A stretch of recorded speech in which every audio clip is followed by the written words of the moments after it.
मैं दरवाज़ा खोलकर अंदर पहुंची तो वहां सिर्फ एक महिला बैठकर किताब पढ़ रही थी। हवा में फिनाइल की महक से साफ पता लग रहा था कि अभी अभी सफाई हुई है। मेरे पीछे जब दरवाज़ा बंद हुआ तो ट्रैफिक का शोर दब गया और अंदर से आने वाली बर्तनों की आवाज़ से रेस्टोरेंट का हॉल गूंजने लगा। करीब 12:30 बज रहे थे और स्टाफ नाश्ते के बाद लंच की तैयारियों में व्यस्त था, इसलिए किसी ने भी मुझे वेलकम करने वाली नज़र से नहीं देखा। मेरा इंटरव्यू 2:30 बजे था। मैं वक्त से कुछ ज़्यादा ही पहले पहुंच गई। आसपास समय काटने के लिए कोई और जगह ना थी तो सोचा यहाँ आकर कुछ खा लेती हूँ। रेस्टोरेंट छोटा ही था, करीब 25-30 लोगों के बैठने की जगह, सेल्फ सर्विस सिस्टम और साउथ इंडियन, नॉर्थ इंडियन और चाट के कुछ काउंटर। मैंने हॉल में चारों तरफ देखा, कुछ कदम आगे बढ़ी और बिलिंग काउंटर पर रखे मेन्यू को पढ़ने लगी। तभी वह महिला मेरे आगे आकर बोली, भैया एक कप चाय। मैं लाइन काटने के लिए उन्हें कुछ कहती उससे पहले ही कैशियर ने उन्हें टोकन पकड़ा दिया। जब वह अपना टोकन लेकर मुड़ी तो मेरी नज़र उनकी आंखों के कोनों की झुर्रियों पर पड़ी।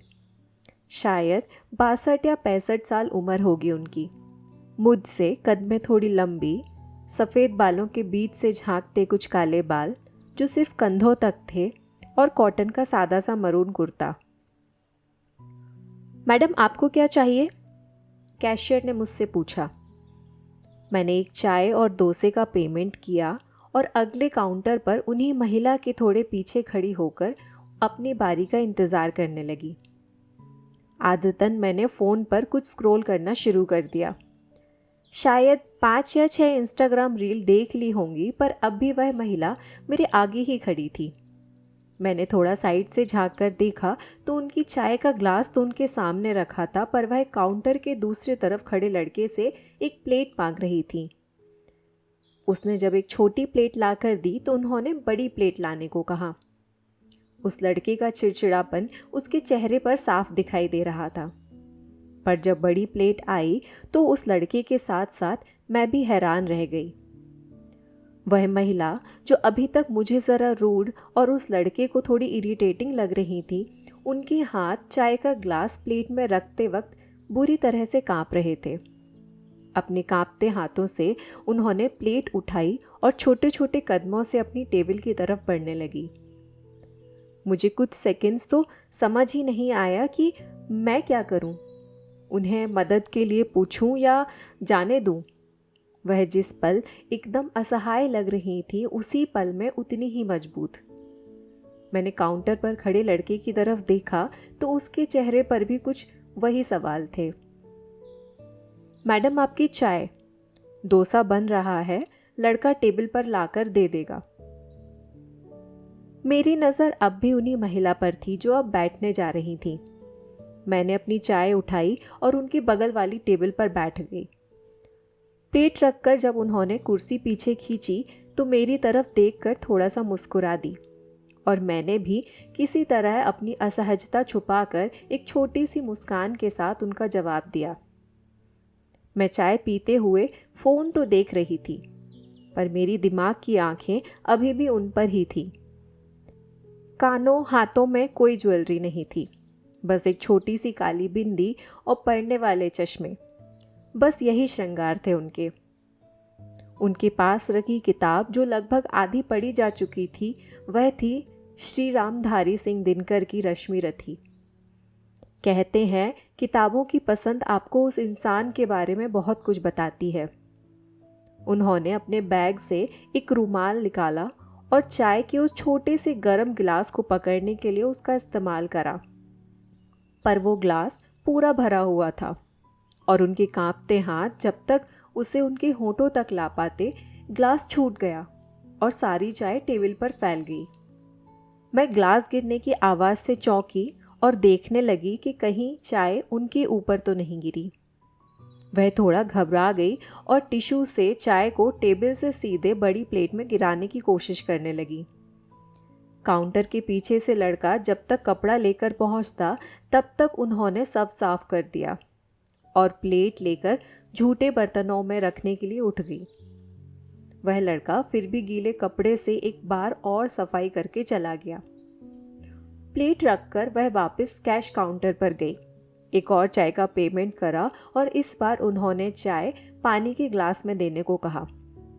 काउंटर पर खड़े लड़के ने वैसा ही करा और ग्लास को बिना बोले ही बड़ी प्लेट में भी रख दिया। अपनी जगह बैठते हुए वह एक बार फिर मेरी तरफ देखकर मुस्कुराई और बोली, मुझे पार्किंसंस डिसीज़ है। मैम, पर आप ठीक है ना? मेरा मतलब चाय आपके ऊपर तो नहीं गिरी ना? नहीं नहीं, मैं ठीक हूँ, उन्होंने कहा और कांपते हाथों से ग्लास को अपने होठों से लगाया, इस बार बिना एक भी बूंद गिराए। यह देखकर मुझे और टेबल साफ करने आए लड़के हम दोनों को राहत मिली। मेरे मन में बहुत से सवाल थे और कहीं ना कहीं मुझे ऐसा लग रहा था कि वह भी किसी से बात करना चाहती थी। मेरा दोस्त जब मेरे सामने आया तो मैंने उनसे पूछा, मैम, अगर आप बुरा ना माने तो क्या मैं आपकी टेबल पर बैठ सकती हूँ? अरे हाँ बेटा, आओ ना। आप सच में ठीक है ना? अरे हाँ, एकदम। यह तो मेरे साथ होता रहता है, तुम चिंता मत करो। सच कहूँ, मैं थोड़ा तो घबरा गई थी जब चाय गिरी तो। वैसे आप बुरा ना माने तो मैं पूछ सकती हूँ, यह बीमारी आपको कब से है? करीब 2 साल हो गए। शुरुआत में उतनी दिक्कत नहीं थी, पर अब धीरे धीरे हाथों का कांपना बढ़ता जा रहा है, इसलिए कभी कभी ऐसा हो जाता है। थोड़ा मुश्किल होता होगा ना ऐसे? मेरा मतलब वो नहीं था, माफ़ कीजिएगा। मैं कुछ पूछते पूछते रुक गई और वह मेरी तरफ देखने लगी जैसे कह रही हूँ, पूछ लो जो पूछना हो, मुझे आदत है इन सवालों की। यही सोच रही हो ना कि इस उम्र में इस बीमारी के साथ मैं अकेले क्यों घूम रही हूँ यहाँ वहाँ? चाय तो घर पर भी मिल जाती, किसी के साथ आती तो शायद ज़्यादा सेफ रहती। मैं यह सुनकर जितनी दुखी हुई उतनी ही शर्मिंदा भी, क्योंकि सच में मेरे मन के कोने में यह सवाल भी था।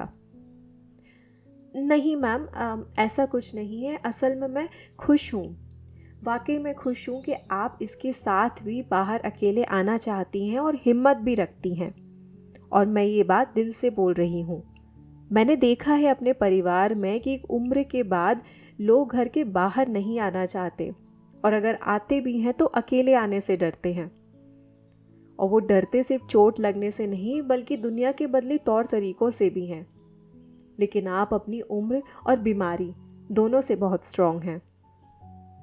यह सुनते हुए उनकी आंखें शायद आंसू से भरने लगी, पर मैं ठीक से देख पाती इससे पहले उन्होंने आंखें नीचे कर ली और मेरे बारे में पूछने लगी। मैं कहाँ से हूँ, कहाँ काम करती हूँ और इस रेस्टोरेंट में इस समय क्या कर रही हूँ। हमारी चाय तो बहुत पहले ही ख़त्म हो चुकी थी और करीब 45 मिनट बीत गए थे। रेस्टोरेंट का दरवाज़ा एक बार फिर खुला और रास्ते के शोर ने हमें चुप करा दिया।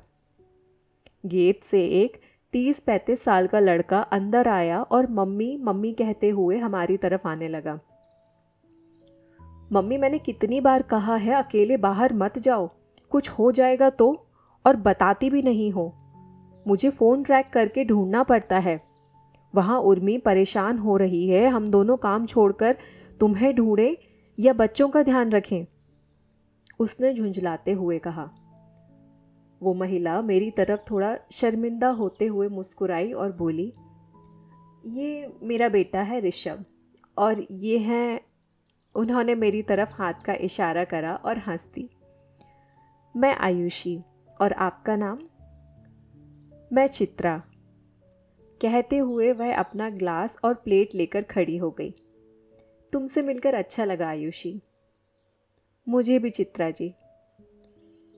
ग्लास को झूठे बर्तनों में रखकर वह दोनों धीरे धीरे दरवाजे की तरफ बढ़ने लगे, और ऋषभ पूरे समय उन्हें बता रहा था कि कैसे उनके अकेले बाहर आने से क्या क्या गलत हो सकता था।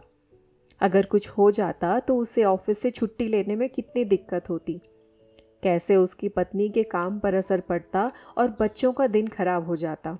उनके एग्ज़ाम्स भी तो आने वाले हैं, वह बच्चों की पढ़ाई पर फोकस करें या उन पर। मैं इस उम्मीद में उनकी बातों पर कान लगाकर बैठी रही कि शायद अब चित्रा जी बोलेंगी कि हाँ हाँ ये सब हो सकता था, पर हुआ तो नहीं ना। और मैं कब तक किसी का सहारा देखूंगी बाहर आकर सिर्फ एक कप चाय पीने के लिए या दवा लाने के लिए। जब तक मेरी बीमारी मुझे अपना काम करने दे रही है, मुझे करने दो। फिर एक ना एक दिन तो मैं दूसरों के सहारे ही जीऊंगी। पर उन्होंने अपने बेटे से कुछ नहीं बोला। मैं मन ही मन चित्रा जी के जवाब गूंथती रही और वह दोनों दरवाजे से बाहर चले गए और अब रेस्टोरेंट का हॉल फिर से बर्तनों की आवाज़ से गूंजने लगा।